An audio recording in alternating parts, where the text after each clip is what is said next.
Bonjour à tous et bienvenue à notre programme de MONUSCO Réalité, une production de l'unité 2 de la MONUSCO. Dans cette édition, nous revenons sur la mission d'une équipe du SR dans le Haut et Bas-Uélé, en province orientale. Au cours de cette étape, Emad et ses collègues cherchent à mieux comprendre les raisons d'un fléau qui ravage cette partie de la province, à savoir les viols et autres formes de violences sexuelles. Le point de cette mission tout à l'heure après les nouvelles.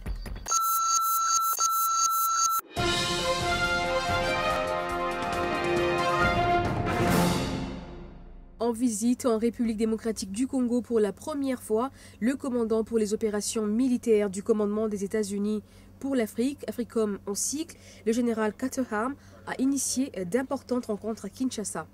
C'est ainsi qu'il a rencontré les responsables du ministère congolais de la Défense avant d'échanger au quartier général de la MONUSCO avec le représentant spécial du secrétaire général de l'ONU pour la RDC, M. Roger Miss, et les responsables de la force de la MONUSCO. Le commandant de l'AFRICOM s'est ensuite rendu à Dungu, en province orientale, pour évaluer le niveau de formation et d'équipement d'un bataillon d'infanterie légère des FARDC assuré par AFRICOM au camp base dans la périphérie de la ville de Kisangani. Donc on a discuté un petit peu, mais il faut avant qu'on fasse un programme dédié vers ça, il faut évaluer le premier bataillon pour être sûr qu'ils ont formé bien. Invité à donner le point de vue de la mission onusienne sur la question du fichier électoral qui divise la classe politique congolaise, le porte-parole intérimaire de la MONUSCO a tenu à rassurer l'opinion publique. C'était au cours de la conférence hebdomadaire des Nations Unies du mercredi 17 août dernier.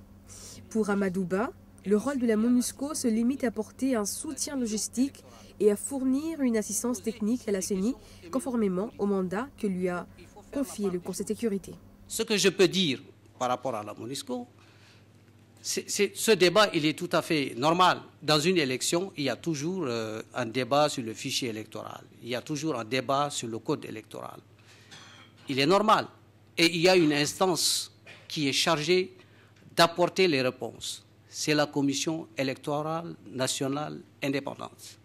C'est la pierre angulaire du processus électoral en République démocratique du Congo, avec les autorités qui sont élues, à savoir l'Assemblée nationale, le Sénat.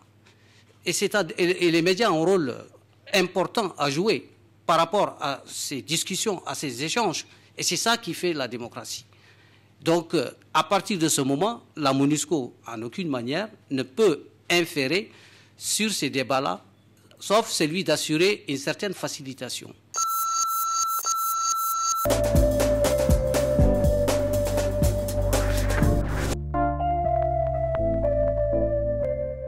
Comment expliquer la propension à violer les femmes et à les soumettre à d'autres formes de violences sexuelles à chaque fois qu'un village fait l'objet d'une attaque dans l'Est de la RDC?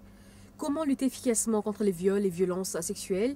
Tentative de réponse avec l'équipe du ACR conduite par l'Égyptien Emad Aziz. C'était à l'occasion d'un séminaire organisé à Dungu par le ACR sur cette importante question. Et comme vous allez le découvrir, chacun a sa petite idée, parfois bien singulière, sur la question.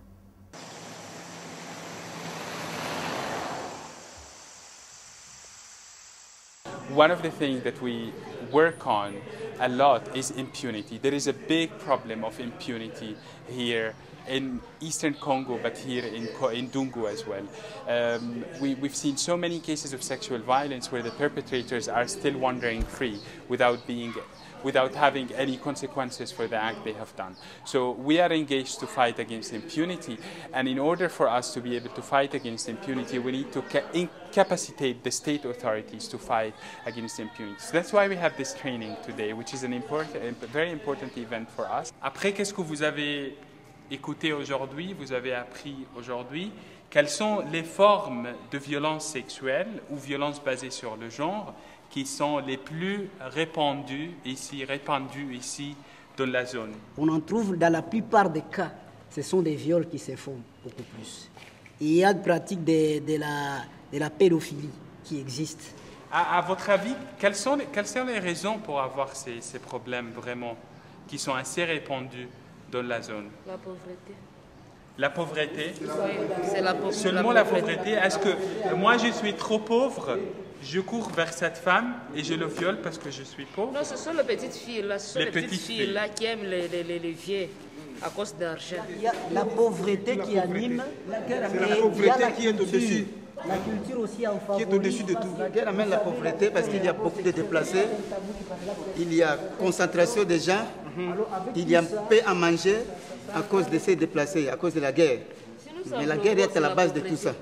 Mais je voudrais comprendre, vous parlez de pauvreté, mais est-ce que la pauvreté c'est une seule raison pour avoir la violence sexuelle? Il y a aussi consommation abusive des boissons alcooliques. Oui, il y a mauvaises conditions des fonctionnaires de l'État. Les gens sont impayés. Tout ça, ça amène la pauvreté. À cela s'ajoute la pulsion, n'est-ce pas? Parce que je n'ai pas d'argent. J'ai pris mon alcool, je suis assoiffé d'avoir une femme, n'est-ce pas? Hein? Je dois prendre par la force. Hein? Je dois procéder à la violence sexuelle. Je n'ai pas d'argent pour payer la femme. Est-ce que la femme qui n'a pas de travail à faire, bon, les femmes, ils ont malheureusement beaucoup de travail à faire à la maison toujours, mais si elle n'est pas employée, et elle boit aussi, est-ce qu'elle va violer un homme? Ce n'est pas le cas. C'est pas le cas.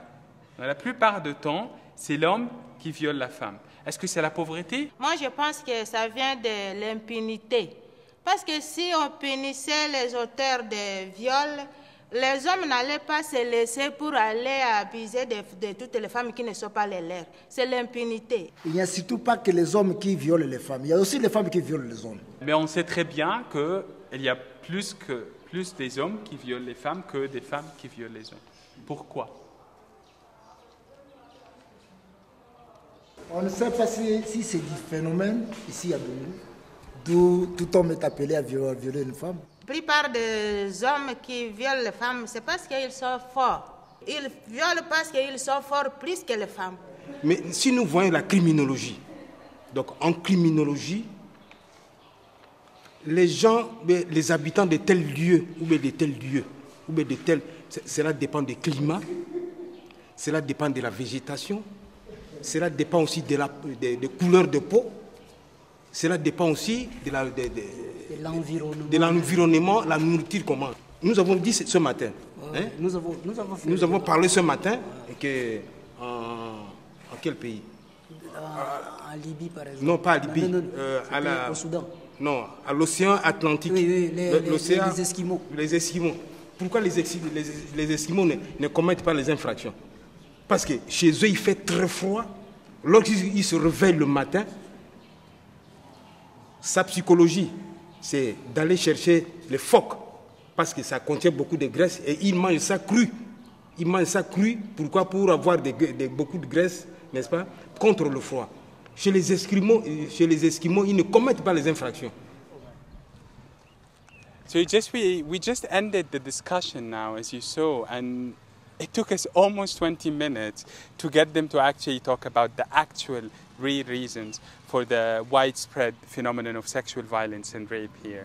They all focus on poverty, poverty, poverty, without trying to look behind it. It's a long way to go with this type of work. It's not really easy to get people to talk about the real reasons for sexual violence, but we hope that with this kind of activities, the behavior will change slowly and we will reach something more positive than this.